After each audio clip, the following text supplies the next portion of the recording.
Good evening, everybody. Welcome to the stream. Let me turn down the music a little bit. It's Tuesday, January something. What is the date? January 18th.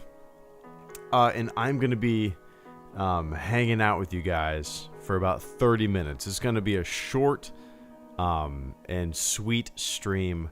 I got paperwork to do in about 30 minutes that I need to knock out. But more importantly than that, despite the paperwork being incredibly important, there's a SpaceX launch tonight, and I always try to see every launch that I possibly can.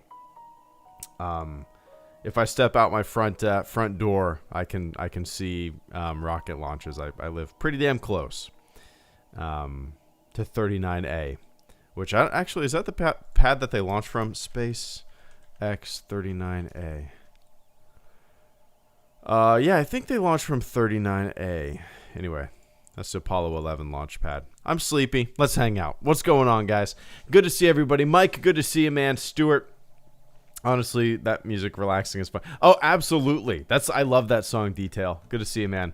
What's up, Cole? Good to see you as well. So what is on your mind? Happy Boba Fett Eve. I have no predictions, man. What do you guys think of the show overall? I think it's okay. It's all right. There's some neat moments here and there, but overall it's just kind of a big meh to me. I hope it gets better. I hope I start liking it a little more, but it's just kind of it's just there. You know what I mean? It's there, and I'm watching it. I'm enjoying it, but it's nothing mind-blowing at the moment, right? But hopefully it's just a nice build-up. I really did enjoy the second episode. To me, it was by far the best episode. I'm curious if most people would agree with me, but yeah. Yoda Pagoda, good to see you. A member for 15 months. Yeah, for Boba Fett. Yay for Boba Fett night. Yay for Greedo. Thanks, man. Yay for you. Yay for you. Yeah, but Boba Fett night, Boba Fett comes out. I don't even know what time it releases. Is it like 3 in the morning? Eastern time? Something like that. And I usually wake up around 4:45 or 5 in the morning, watch the episode, make a video before my family wakes up, and just kind of, do my thing. And then, so it's Boba Fett night, Boba Fett morning for me. That's what I do, man. That's all that matters, Mike. Mike says his boys are loving it. That's the only thing that matters. Absolutely. Absolutely. I still really appreciate the how do I put this? Like the schedule of it. I'm glad they just don't dump a ton of episodes right off the bat like other streaming services do. I like the slow build. I like the I was gonna say I like the dialogue, the discourse among fans, but I do not. I like hanging out with you guys because we're never fucking assholes here, right? But overall, I do love how it's kind of a slow burn, take its time, you know.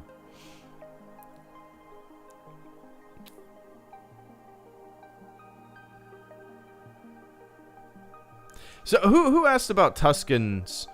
Anyone see? No. Where somebody asked? Oh, Alexander asked, "Do you think we'll ever get a peek at the Tuscans under the mask?" I don't know. What do you guys think? That seems like something that they would do eventually, and I'm curious if in Legends there was ever any kind of Tuscan Raider face under mask. If there was ever any kind of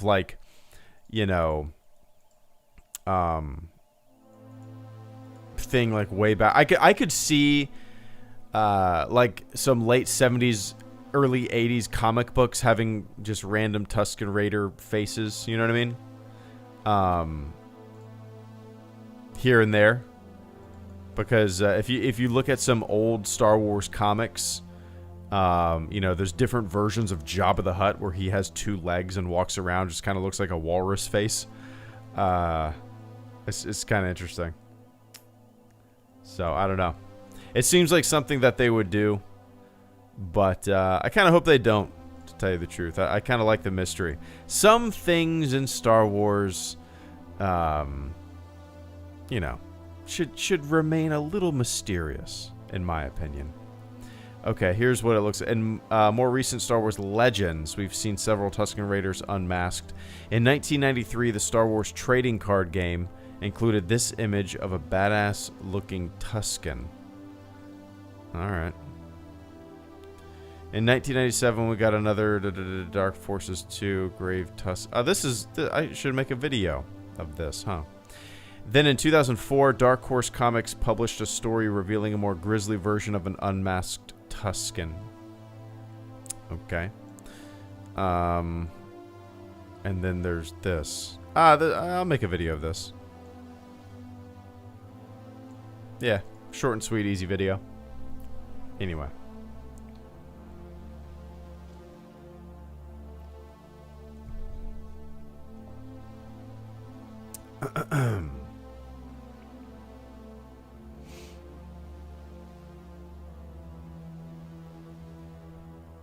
Origin of hyperspace. What's up, Uniqueness?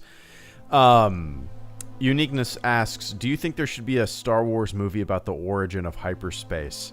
I like the idea in theory. I do. I also like... I've talked about this idea for a very long time.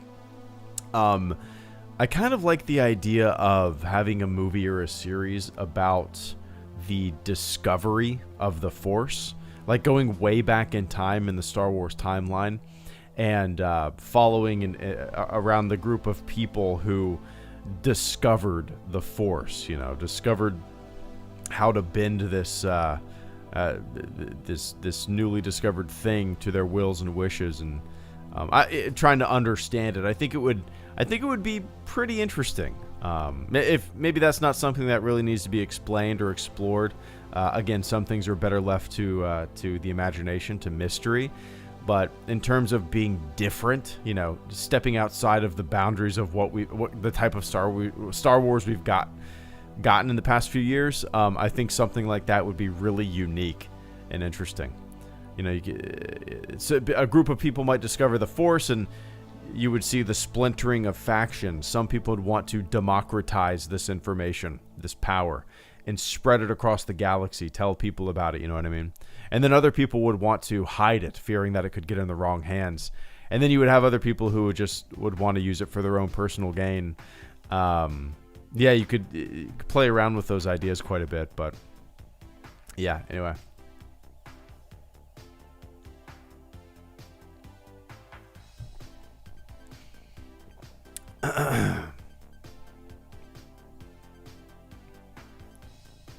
Your intro song definitely gives me Outer Wilds vibes. Is that the one? Outer Wilds. Which one is that? Outer Wilds.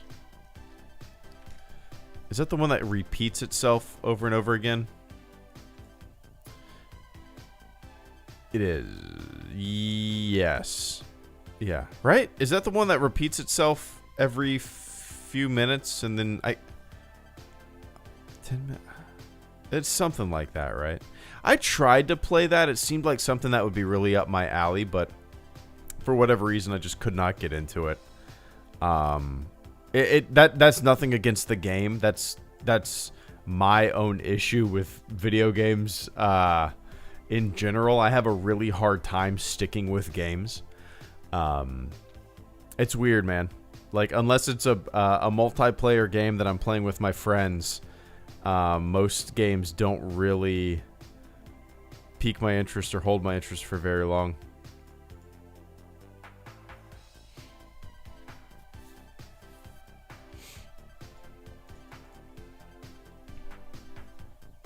Are you excited for the new episode tonight, Adam? Yeah, in general, I am. I enjoy... Dude, Adam, I think the show is just okay. It's, you know, I enjoy watching it, but I almost enjoy the ritual of watching Boba Fett nowadays. Like, I enjoy setting my like pre-programming my coffee pot to, like, tonight I'm going to pre-program my coffee pot. It's going to start making coffee at 4:45 in the morning. I'm going to set my alarm for 5 in the morning, and when I get out of bed, there's going to be a cup of coffee waiting for me. I'm going to walk upstairs, hop on the computer, watch an episode, make a video. I enjoy the ritual. The sipping a scalding hot cup of black Folgers coffee at 5 in the morning with a blanket on at my computer. It's great. I almost enjoy the ritual of watching it more than the watching it aspect of it. But, yeah. Last Jedi was the best sequel movie, in my opinion, says Mike. I'm in complete agreement, Mike. 100%. For sure. You bet. Vance Davidson, thank you so much for the first super chat and channel support.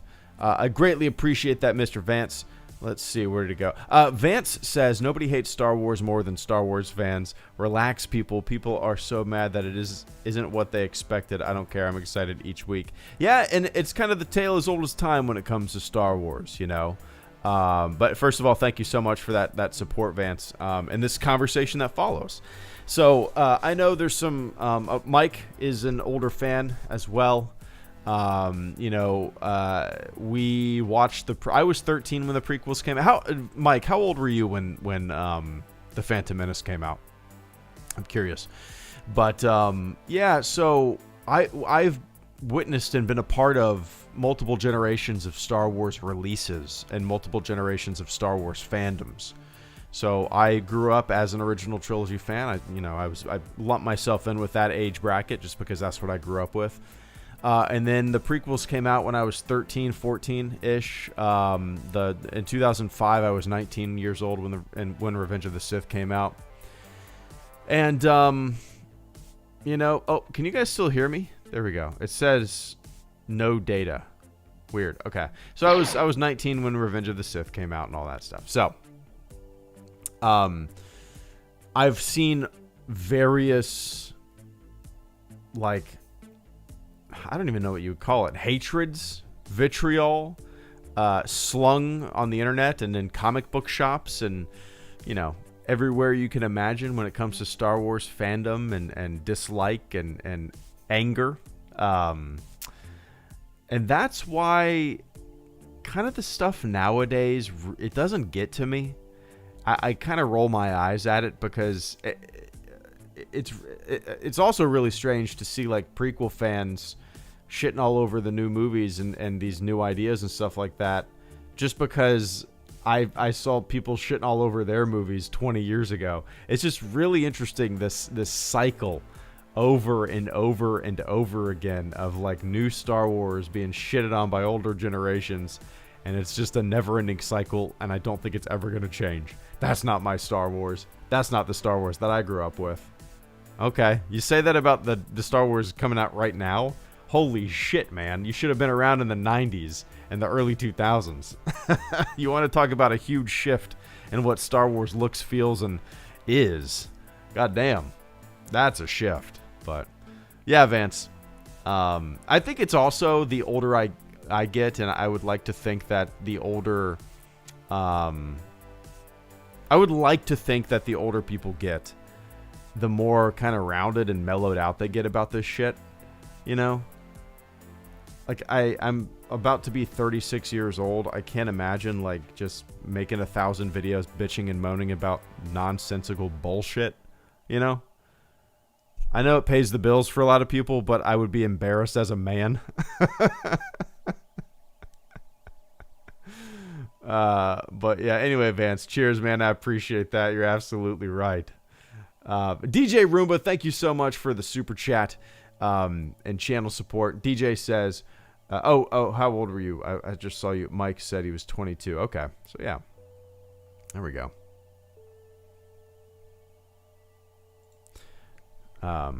22. I'm curious what your experience was, Mike.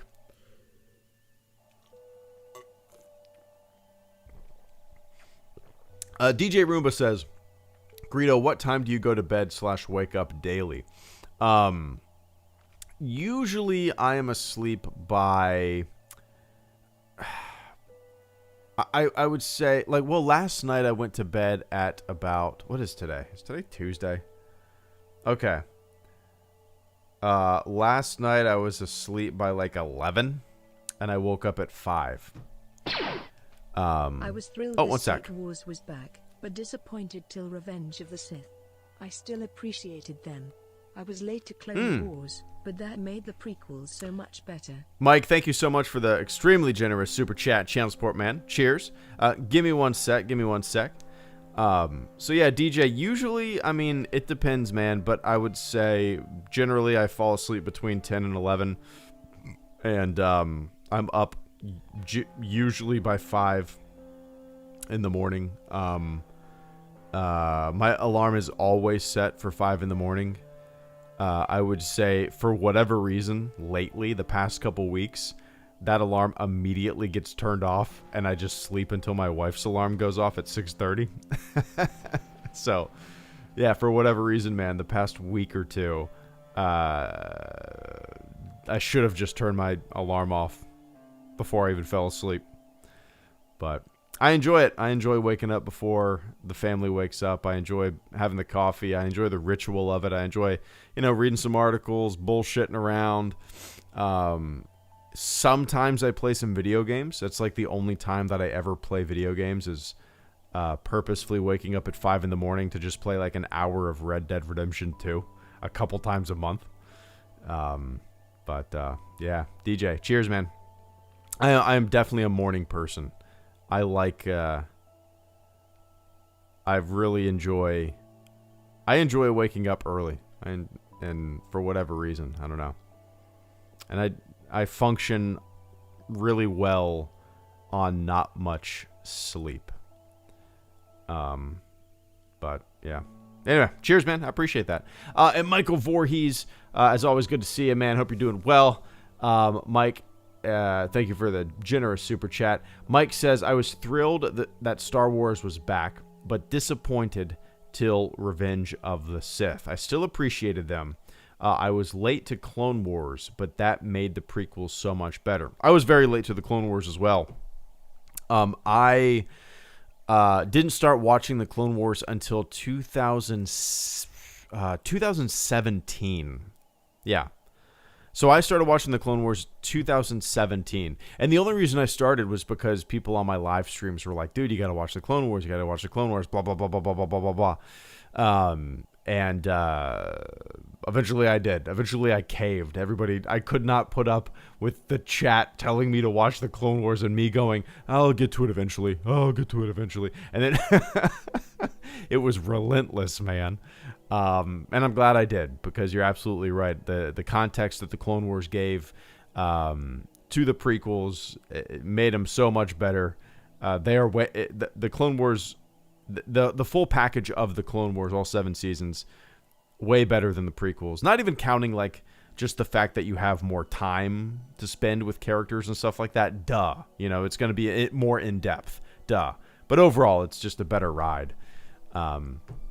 But yeah, Mike, I have very fond memories of going to see the prequels when I was so in 1999 I was 13 when The Phantom Menace came out, and then in 2005 I was 19 when Revenge of the Sith came out. So I have very fond memories of going to see those movies with family, with friends.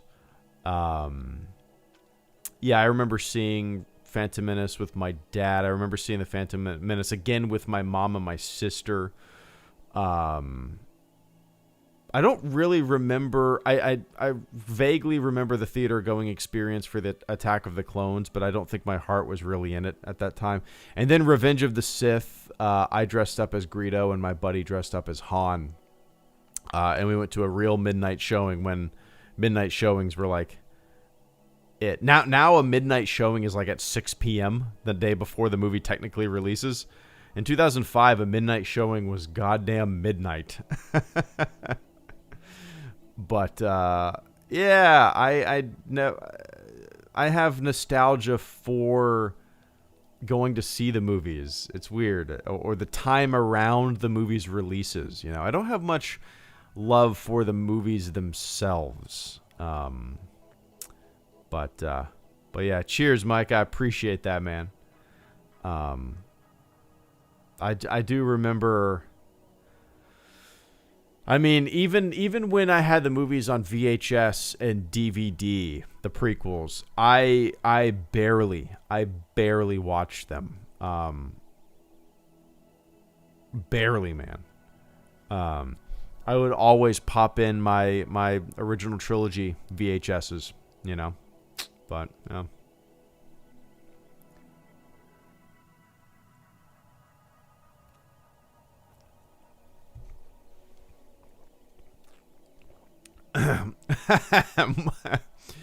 Mike says we were doing shots of 151 in line at midnight for Phantom Menace.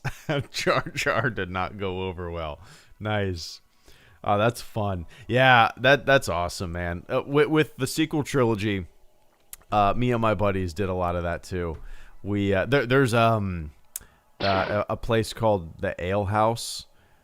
It's just like I don't even know how to describe it. It's just the shitty bar food and a bunch of taps, and it's been around for decades in Jacksonville. But yeah, the Ale House is right outside of our big movie theater, and it's just a tradition whenever we go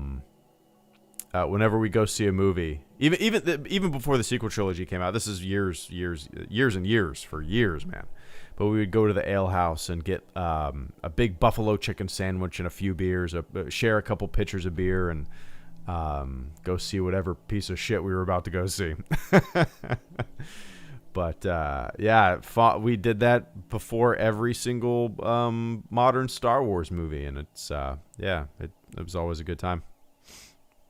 But Oscar Rodriguez and Caleb Diaz, thank you guys so much for the super chats and channel support. Oscar says, what's your personal headcanon? Is anything omitted?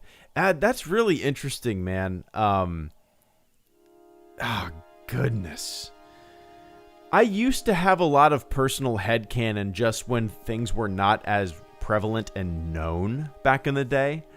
You know, even before I started watching the Clone Wars, my personal headcanon was like, oh yeah, Darth Maul's dead.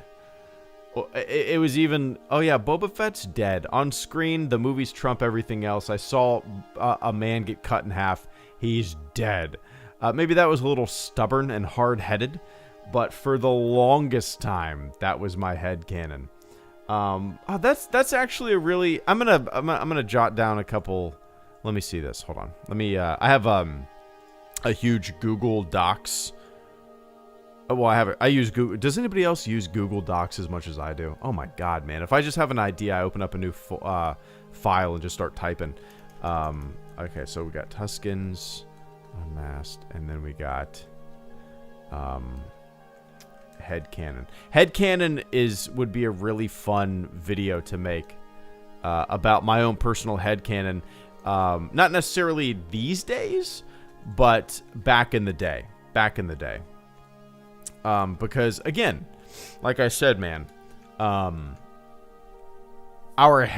think a lot of Star Wars fans before the prequels came out had a ton of headcanon, or if you want to call it headcanon, for what that time period before the original trilogy was like, you know, because there was no non-film material for that time period, pretty much. I just remember imagining what that era, what that timeline would be like. And I think this went for all Star Wars fans back in the day. Just envisioning what it was going to be, or you know, the connections you thought that would be drawn, and everyone had their own personal headcanon for the pre-original trilogy timeline, you know what I mean? And it's interesting, you know, we build it up in our minds, we kind of envision what it's going to be like, and then when it comes out, you're like, what? Fucking Boba Fett's dad is Jango Fett, and everybody's cloned and Boba Fett's a clone. Huh? This random ass character from the original trilogy who kind of served a singular purpose and they had some cool armor. Now he's a giant integral part in this entire saga, way more than I ever imagined. Huh? This seems kind of goofy. But yeah. Oh, and if you ever read like the Super Shadow website, he had some doozies on there. I don't know if you guys saw that video that I made years ago, but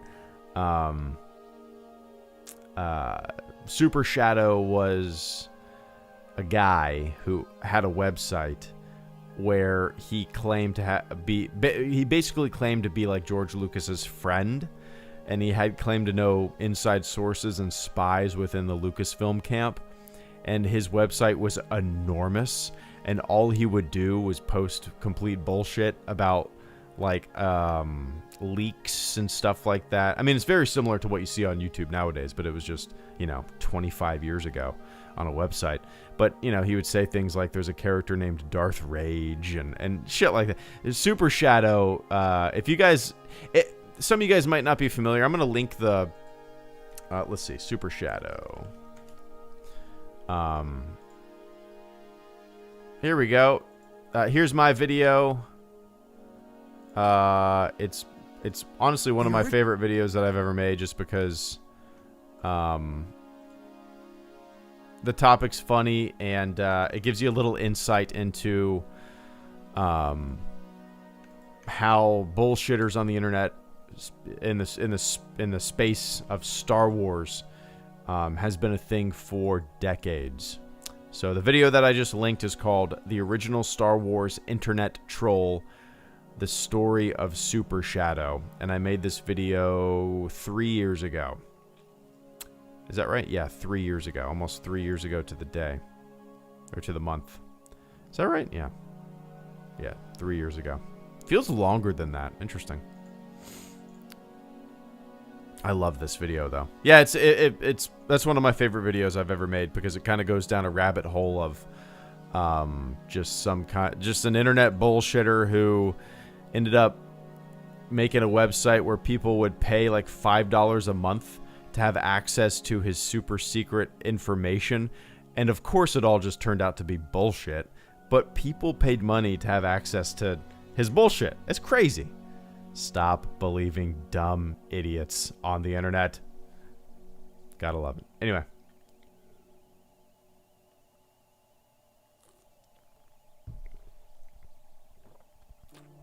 Cheers, Oscar. I might look into or write a head canon video. I think that'd be kind of a fun exercise in memory, But yeah. Anyway, Caleb Diaz and the King of the Fat. Thank you guys so much for the super chats, channel support.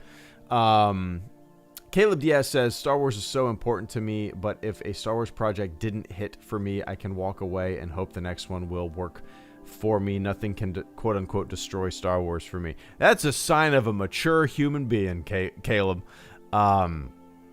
Yeah, it's I'm the same way. Like,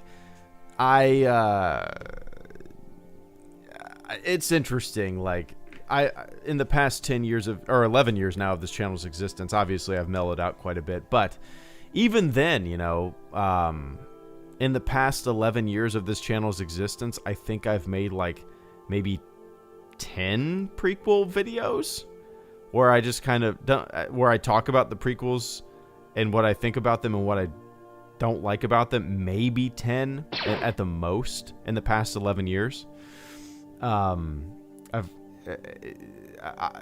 But yeah, especially nowadays, like if I don't like something, whatever, like, okay, they're going to be making a lot more.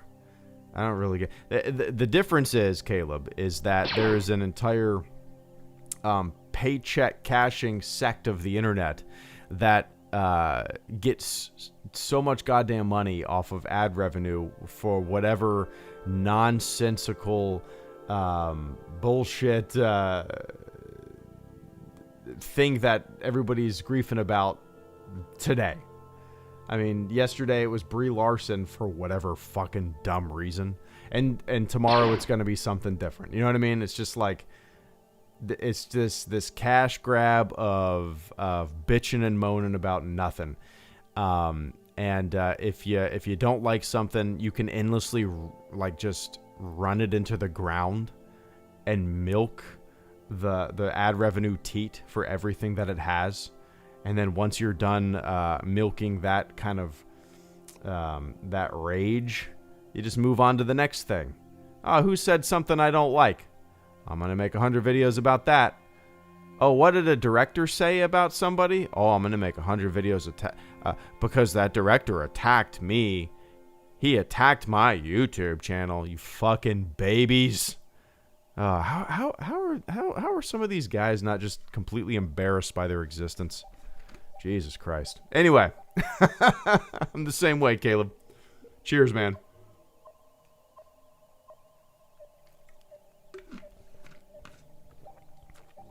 That's the sign of healthy attitude, for sure. The King of the Fat and KJ Zana, Vance, and Jamers Time. Thank you guys so much for the super chats. I appreciate the hell out of it. The King of the Fat asks, thoughts on JJ wanting to destroy Coruscant? Yeah, I did see something about that. I think if it serves... Okay, so how about this? Not everything in Star Wars is sacred. Not everything in Star Wars is safe, as it shouldn't be safe. Things should be... There should be tension. And I think the destruction of Coruscant in Episode 7 would maybe have raised the impact of Starkiller Base, or maybe the overall impact on the audience of seeing this mass destruction, right? So things in Star Wars that we think are sacred are not off limits for destruction if it serves the narrative of the story. To think otherwise, I think, is kind of pigeonholing yourself into just kind of holding everything up on a pedestal and never taking any chances in your goddamn storytelling, right? So I actually kind of liked the idea of instead of, what was it, Hosnian Prime or a bunch of the New Republic planets or something like that we've never even heard of being destroyed, having it being Coruscant actually sounded like it would have had way more weight to the impact on the audience when it comes to that. So yeah, maybe I'm in the minority here, but I've said that for years about things in Star Wars, like things that we think are completely sacred and off limits internally in the universe. No, they're not sacred and off limits. You can that's what makes stories fun, man. Things not being off limits for destruction or death, or changes. If we just hold everything up on a pedestal, then everything just, to me, becomes super boring. I don't know. That's, but that's just me. It's weird how people would have had a problem with that. Like, I don't, it's so, I don't know. I don't know.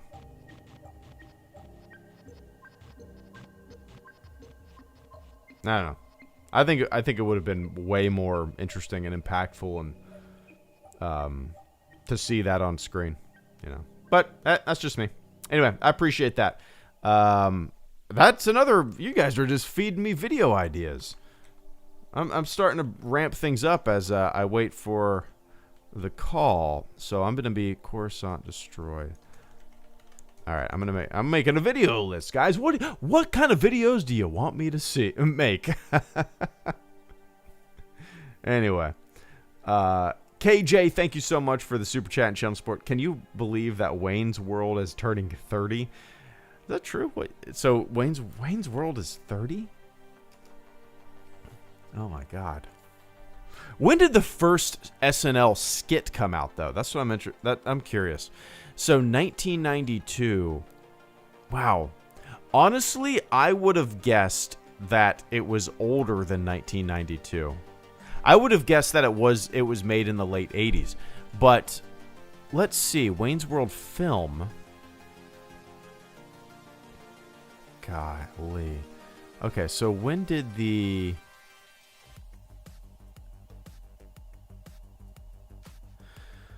When did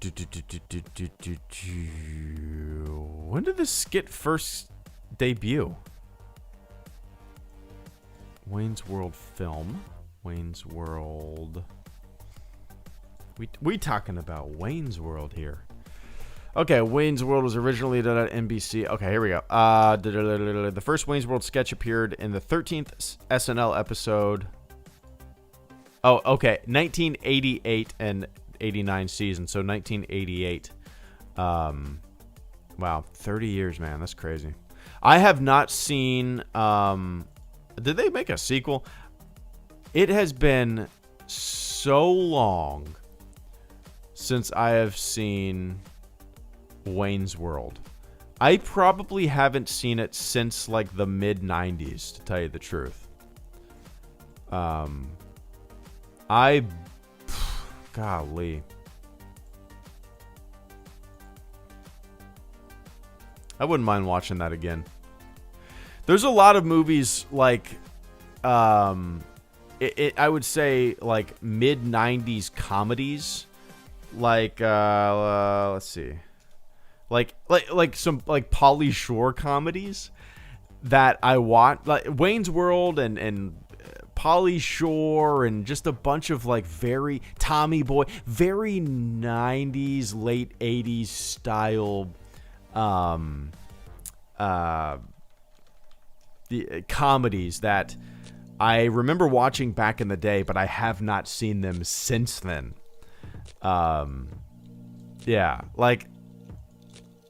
Wayne's World is there. I probably saw it. Probably haven't watched that since 1995. And there's also movies like In the Army Now with Pauly Shore that I probably haven't watched since then either. Tommy Boy. I've seen Tommy Boy more recently. It was actually on TV when I was hanging out with my family. We had a big Airbnb rented, and we were all just kind of drinking and watching it. But yeah, it's fun. What other like middle early 90s comedies can you guys think of? Biodome, In the Army Now. I'm just gonna list Pauly Shore movies, I guess. Heavyweights. Major Pain. What else? Three Ninjas. Who remembers Three Ninjas? Trying to rack my brain and think of other ones. Billy Madison, Billy Madison and Happy Gilmore. Those two movies I watched so damn much, man, crazy. Yeah, I'm thinking like Clueless. There you go. Tropic Thunder. Oh, yeah. I'm thinking, yeah, that's true. Tropic Thunder might be one of those in a few years. Oh man, Greg, yeah, the Ernest movies. I used to watch Ernest Goes to Camp. That's the one that I think I watched the most. I think that was the first one, wasn't it? Ernest movies. I think Ernest Goes to Camp was the first one. Films. Okay, no. Yeah, it was actually Ernest Goes to Camp. Ernest Goes to Camp was the first in the Ernest series. Golly, do kids know about Ernest nowadays?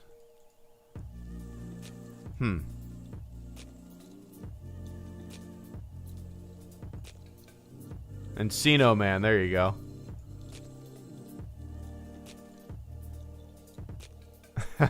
Nice. Benchwarmers, yeah. Good Burger, yeah. Oh, Coneheads. Oh my goodness. Coneheads. Dan Aykroyd. I haven't thought about Coneheads in so long either. This is fun, man. I have to make a list of stupid, shitty, like early 90s, mid 90s comedies to show my daughter when she gets older, so she can have no interest in watching them whatsoever. Yeah, The Rocketeer's still pretty great. I haven't thought about that in a long time, but I remember I probably watched that maybe 10 years ago. And I think it holds up pretty well from what I remember. Yeah. Anyway, thank you for taking me down a jog through memory lane, KJ. But I appreciate that, man. Vance Davidson, Jamers Time, and Nico. Thank you guys so much for coming in with the final super chats and channel support of the stream. I got to get out of here in about... Actually, let me double check. I got to get out of here in about 10 minutes. There's SpaceX launch at 9:02 that I always... Let's see. Okay, let me go ahead and pull it up on YouTube. I always like watching it. I live close enough to the Cape. I live about an hour away from the Cape to where I can watch there we go. To where I can step outside and watch the rocket from a distance go off. I usually like to watch the initial state, like the initial first 15 seconds of liftoff, and then I run outside to see the distant rocket going up. It's kind of cool. Anyway, Vance, Jamers, and Nico, thank you guys so much. Vance says, Star Wars Bounty Hunter is definitely headcanon for me. It was potentially confirmed in Mando when Boba's code in the armor said Jango was foundling and Jaster Muriel was Jango's mentor. Get a PS5 and play. yeah, I should, man. I really should. There's got to be a way that I can play it through emulation or something, right? Something. I'm not in the market for a new console, but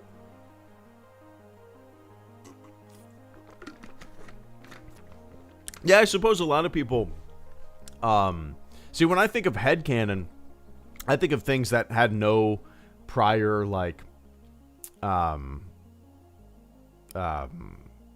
explanation, like Legends. I guess you could lump that in with headcanon from a certain point of view, but I guess since scrapping canon and turning it into Legends, a lot of people will probably have Legends as their headcanon. You know, I hadn't really thought of that, but yeah, it's equally as important for most people. More so probably for a lot of people, you know.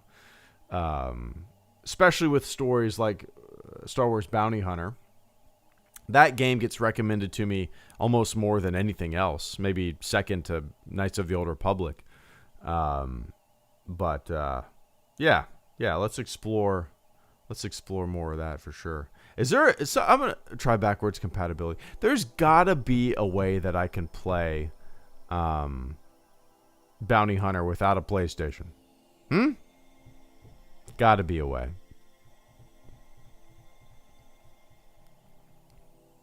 I gotta figure that out.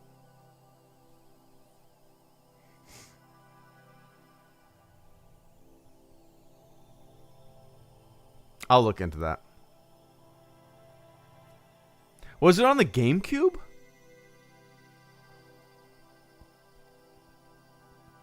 Let me see, Vance. A GameCube. I think it was on the GameCube, right? Star Wars Bounty Hunter. GameCube. Yeah, okay. All right, let's do this. Let's go to eBay and search GameCube. GameCube. Oh my goodness. Oh, $80. So should I buy $100 worth of GameCube just to play Star Wars Bounty Hunter? I'm not gonna do that. I'm not gonna do that. Man, maybe one of my buddies has a GameCube that I can borrow. Let's see. Bounty Hunter. GameCube. Bounty Hunter. Oh, you can get Bounty Hunter on the GameCube for $6. Oh, there's a bid. There's bids going on, or you can just buy it flat out for $30. Okay, yeah, maybe I'll do that one day. Here's one for $10. Oh, that's just the case. I don't think it comes with the disc. Oh, somebody's going to be pissed when they buy that and it comes to them and they realize there's no disc in it. Anyway, I appreciate that, Vance. Cheers, man. Jamers and Nico, thank you guys so much for the final super chats, channel support before I run outside and watch a rocket launch. Jamer says, I saw your post about the moon pic. It's so cool. Nice. Yeah, maybe some of you guys know that's kind of been a lifelong obsession for me. Kind of my first love is astronomy and space exploration. And that picture of Buzz Aldrin next to the flag, taken by Neil Armstrong. I've seen that picture, I mean, in every single book that I own. I own just giant coffee table photo books of Apollo and stuff like that. And I've seen that picture a million times, and I've never once noticed that, man. So what he's talking about is, if you go on my Twitter, there's a picture, and I've never noticed that Buzz Aldrin, his body is facing towards the flag, so he is facing the side of he's in profile view. But if you look really closely at the helmet, you can actually see his face is turned inside of the helmet, looking at the camera. It's kind of neat, man. Kind of neat. But yeah, that's my number one love and obsession. More so than Star Wars, even, is kind of space exploration, the history of Mercury, Gemini, and Apollo, and leading into Skylab and the shuttle. When the shuttle program was still in operation, I saw numerous shuttle launches because I live so close to the Cape. I got my eye on SLS and Orion and Artemis and all that stuff, and obviously James Webb. So, yeah, man, it's kind of a cool little thing. But anyway, cheers. Nico Gillespie, thank you so much for the super chat and channel support. Thoughts on / ever play any Lego Star Wars games? I have played Lego The Force Awakens. I've played Lego The Complete Saga. I believe those are the only two that I've ever played. I've never beaten either. I feel like I was really close to beating Lego The Complete Saga. Maybe I'll finish that up. I think I still have it installed. I got 6 minutes until I got to run outside, see the SpaceX launch. Yeah, they're a lot of fun, and what I like playing when it comes to the Lego games, because I have played like Lego Marvel. I played, I think there was a Lego Batman, maybe, but I played Lego Marvel with my wife multiplayer on the couch on the Wii and the Wii U. Yeah, the Wii U. And I really enjoyed playing it multiplayer like that. That made it a lot more fun. For whatever reason, man, when I play those games, like some of the most simple puzzles completely mess with my head. Like puzzles that are made for children just kill me, and for whatever reason I can't get through them. But yeah, they're fun, Nico. And maybe tomorrow morning I will I don't know, maybe tomorrow morning I'll double check that I have it installed.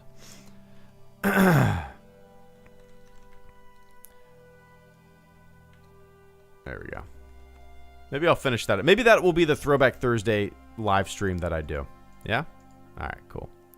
But I appreciate that, man. Vance Davidson and Phantom, thank you guys so much for coming in with the final super chat channel support. I got 5 minutes, ladies and gentlemen, until I got to run outside in the cold. I'll put on my lawn mowing Crocs. I own a pair of Crocs. I mow the lawn in them, or I run outside in them and watch a SpaceX launch in them. Vance says PS5 is worth it. Bounty Hunter is $10 on it. I'll keep that in mind. I don't know if I'm in the market for any console, to tell you the truth, for a very, very, very, very long time. I don't play video games as it is. The only game that I really play is like Red Dead, and even that is like an hour a month. But maybe in the not too distant, maybe in the distant future rather, I'll look into it. But basically my Xbox One S is a media box. I watch movies on it. That's what our Hulu Live subscription is on. That thing is just a TV and movie watching thing, and I barely play any games on it. But yeah, I'll keep that in mind for sure. I do have a buddy who has a PlayStation. I don't know how often he messes with it, so maybe I will borrow it from him just to play Bounty Hunter. That would be kind of fun. Anyway, cheers. Phantom, thank you so much for the super chat and channel support. Phantom says, do you have a favorite aircraft? Oh.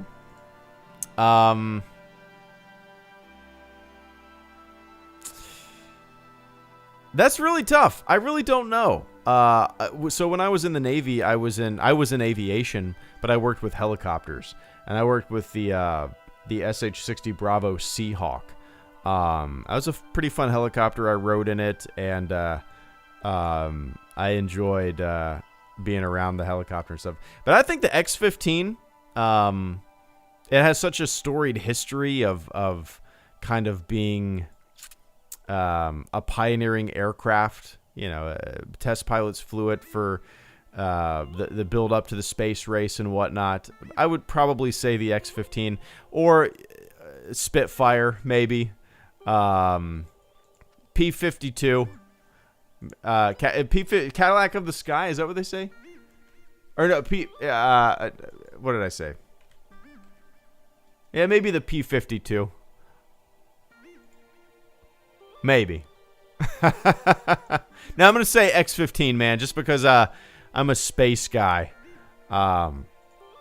And I just love the storied history of the X-15 and all of the astronauts who flew it and stuff like that, you know. But cheers, Phantom. I wish I had a better answer, but kind of goes hand in hand with my love of space exploration. My favorite aircraft, the lunar module. There you go. Oh yeah, for sure the SR-71, absolutely. What was the what did Chuck Yeager break the aircraft with the speed of sound? What aircraft was that? XS-1. Okay. Nice. All right, guys. That's it for me. I got 1 minute until I got to run outside and watch this launch. Cheers. Thanks for hanging out, guys. That's it for me. To everybody who supported the channel this evening, thank you so much. Time to go watch a rocket launch. I got to run outside in 1 minute. 1 minute. Cool. Cool. All right. Later, guys. Enjoy the rest of your evening, your morning, your afternoon, wherever you are on planet Earth, and I'll catch you on the flip side.